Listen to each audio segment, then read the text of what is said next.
Screen पर एक ship देख रहे हैं आप। कार्गो शिप है ये, जानी पहचानी लग रही है ना।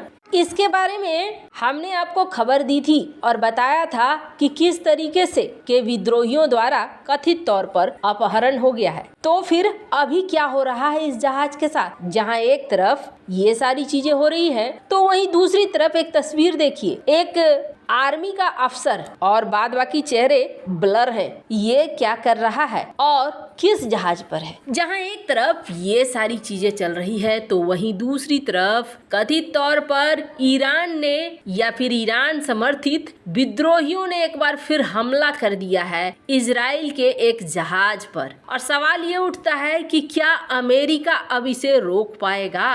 और भारत के लिए टेंशन वाली बात यह है कि इस बार जो मामला हुआ है ये हिंद महासागर क्षेत्र में हुआ है। आखिर अमेरिका क्यों नहीं रोक पा रहा है और गैलेक्सी लीडर के साथ क्या हुआ? आगे आने वाले समय में ईरान क्या करेगा? क्या कोई न्यूक्लियर हमला भी कर सकता है? जानेंगे इजराइल हमास का जंग अब कौन सा रूप लेता जा रहा है। जियोपॉलिटिक्स में बहुत कुछ चल रहा है और CIS न्यूज नेटवर्क के इस एपिसोड में आपको जानने को मिलेगा बहुत कुछ, वो भी रेफरेंस के साथ। जानेंगे जियोपॉलिटिक्स में क्या कुछ चल रहा है। आइए जानते हैं इन खबरों को विस्तार से। इजराइल हमास के इस जंग की शुरुआत 7 अक्टूबर को हुई और 7 अक्टूबर से ही सबसे ज्यादा एक्टिव देश अगर कोई दिखा तो वो देश था ईरान। वो तो समझ लीजिए कि ईरान ने सबको फोन लगाना शुरू कर दिया। यहाँ तक कि पूरे दशक के बाद कोई राष्ट्रपति पहुंचा सऊदी अरब। ईरान और सऊदी अरब में बनती नहीं है,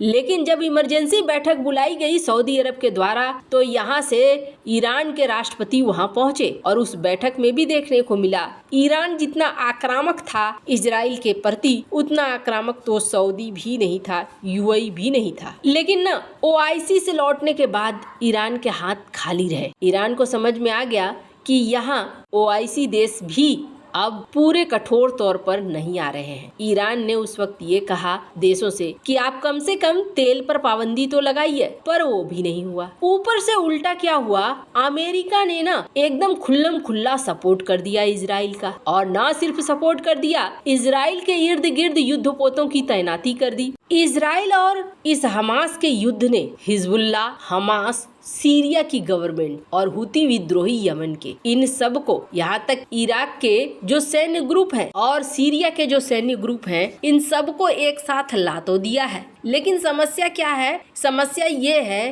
कि यहाँ पर अमेरिका खड़ा हुआ है। अमेरिका के युद्धपोतों ने तो कथित तौर पर हुती विद्रोहियों द्वारा मिसाइलों का जो इस्तेमाल किया गया उसे भी मारकर गिरा दिया गया। स्क्रीन पर एक आर्टिकल देख सकते हैं द इंटरसेप्ट की। अमेरिका का जो सपोर्ट है, इस सपोर्ट से ईरान के द्वारा समर्थित एक्सिस ऑफ रेसिस्टेंस यानी कि प्रतिरोध की धुरी में कौन कौन आता है? हिजबुल्ला, हमास, सीरिया, हुती और भी कई सारे इराक के आर्म्ड ग्रुप, ये आपस में मिलकर प्रतिरोध की दूरी बना रखा है। इन्होंने हमला तो करना शुरू कर दिया। अब होता क्या है, हमला करते हैं ये, चाहे ईरान पर्दे के पीछे खड़ा हो, पर ईरान कहता है कि जी नहीं, हमने कुछ भी नहीं किया है। स्क्रीन पर हिंदुस्तान टाइम्स की एक रिपोर्ट देखिए। ईरान युद्ध को नहीं ज्वाइन करने वाला है। फॉरेन मिनिस्टर इसके डिनाई करते हैं और कहते हैं कि जी नहीं, इजराइल हमास का जंग मिडिल ईस्ट में नहीं फैलेगा। अब दूसरी तरफ एक खबर आती है, स्क्रीन पर आप आर्टिकल देख सकते हैं। लेबनान में ईरान के फॉरेन मिनिस्टर कथित तौर पर मिलते हैं हिजबुल्लाह के चीफ से, हमास और इस्लामिक जिहाद के अधिकारियों से। ये कहा जा रहा है यानी ईरान यहाँ पर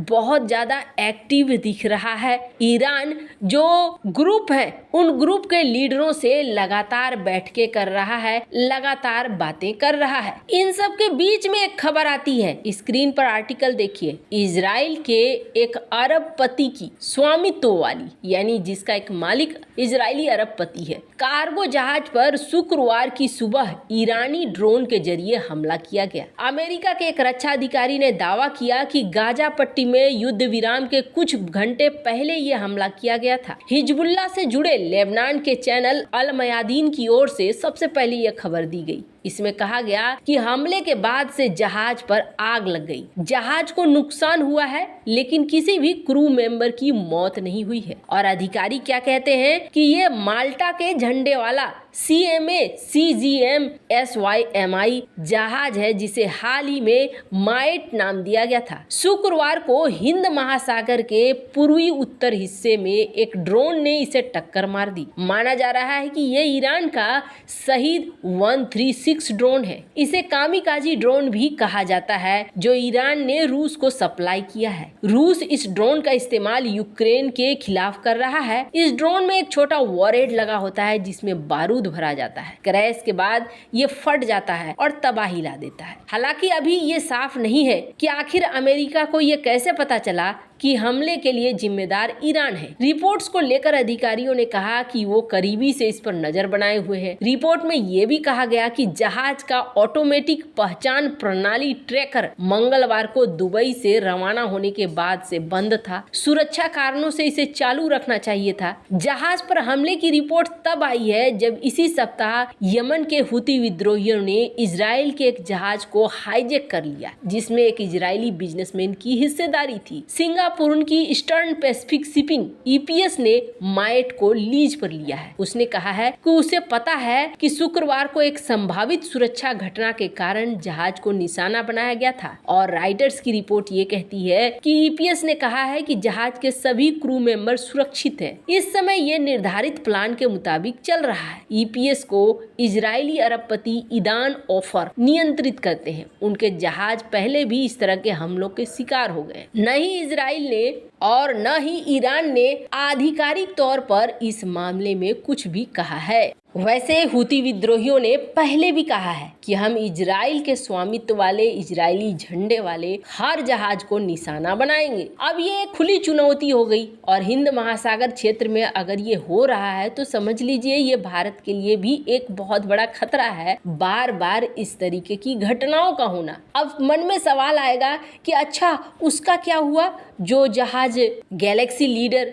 लोगों ने पकड़ लिया था हुती विद्रोहियों ने। तो आपको बता दें उसको लेकर 2 वीडियो सामने आ रहे हैं। सोशल मीडिया में जो खबर आ रही है इसे अभी किसी बड़ी मीडिया ने नहीं कवर किया है लेकिन छोटी छोटी मीडिया इन्हें कवर कर रही है। स्क्रीन पर आप इन मीडिया के रेफरेंस को भी देख सकते हैं। एक वीडियो में दिखाया गया है इस पर इजराइल के झंडे नहीं लगे हुए हैं, इनके अपने झंडे लगे हुए हैं और ये पूरी तरीके से उनके नियंत्रण में है। दूसरे वीडियो में दिखाया जा रहा है कि एक कमांडर है। ये कमांडर आता है, यमन के नेवी चीफ है शायद ये, और ये वेलकम करते हैं गैलेक्सी लीडर के क्रू मेंबर को और कहते हैं कि आपका यहाँ पे स्वागत है, आप इसे अपनी देश की तरह समझिए और ये कि आप हमारे मेहमान हैं। अब जापान इसको लेकर बातचीत कर रहा है कि कब ये रिलीज होगा और कब इसके क्रू मेंबर रिलीज होंगे। हालांकि कहा जा रहा है कि हुती विद्रोही इसके बारे में बात तब करेंगे जब इजराइल और हमास का जंग पूरी तरीके से खत्म हो जाएगा। भारत के लिए टेंशन वाली बात यह है कि अब अगर यहाँ लगातार ऐसा होता रहेगा तो भारत आने वाले जहाज भी